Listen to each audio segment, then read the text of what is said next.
idéal, parce que vous avez un contrat finalement de vente que vous avez entre le e-commerçant et l'acheteur, et vous avez un contrat de prestation entre le e-commerçant et votre fournisseur. C'est pas du tout une pratique nouvelle, parce que finalement les contrats sur quoi elles s'appuient, c'est-à-dire les contrats de vente et les contrats de prestation, sont des contrats qui sont là depuis déjà très longtemps.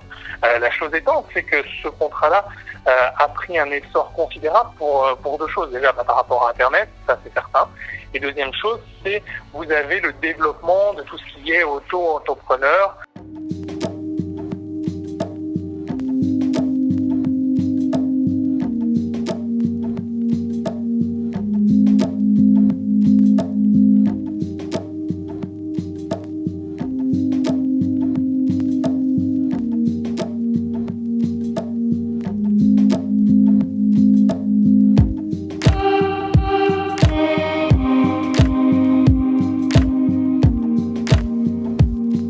Pour moi, il n'y a rien de pire. Clairement, ça fait 5 ans que je suis sur YouTube, 6 ans en juillet. J'ai construit toute cette confiance, cette sincérité, enfin vous savez comment je suis, et de voir tous ces scandales, etc., ça m'a clairement détruite. Moi j'y connaissais rien, sincèrement, je fais la promotion d'un site, j'ai signé avec mon manager, c'est son taf de faire ça.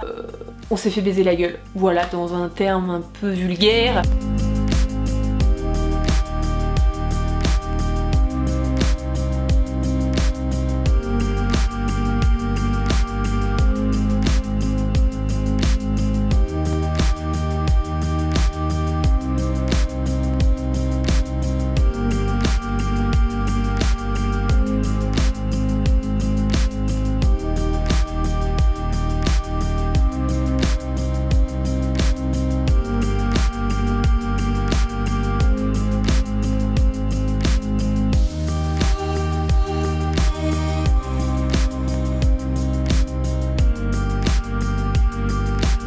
Banni entre guillemets de notre société, c'est-à-dire qu'on ne veut plus travailler avec des sites de dropshipping. On est un nouveau métier, donc il y a des cerveaux qui réfléchissent, ils voient qu'on peut représenter, donc ils trouvent des idées pour faire des trucs un peu space. Je considère que c'est pas top. Donc nous, quand maintenant un site nous appelle et il nous dit qu'il fait du dropshipping, on le refuse systématiquement. On a aujourd'hui 2 juristes qui vérifient tout un tas de critères avant d'établir le partenariat. Et effectivement, depuis ça, on est tranquille. Il y a beaucoup moins, d'ailleurs, vous devez le voir sur les réseaux sociaux, il y a beaucoup moins de fléaux de dropshipping. Enfin, en ce qui concerne mon agence, parce que je suis pas la seule.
Vous pouvez le voir sur beaucoup de chaînes YouTube, on vous promet quand vous faites du dropshipping ou quand vous ouvrez finalement une plateforme en ligne, on vous promet de faire des gains très rapidement.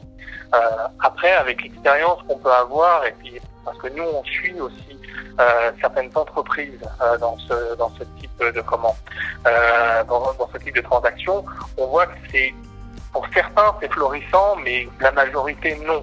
Parce qu'il ne faut pas oublier que le dropshipping, finalement, pourquoi vous n'avez pas de stock? Parce que vous allez finalement régler beaucoup plus cher à votre fournisseur, parce que le fournisseur va s'occuper de la livraison dans l'entrepôt, et il va s'occuper également de tout ce qui est l'aspect technique.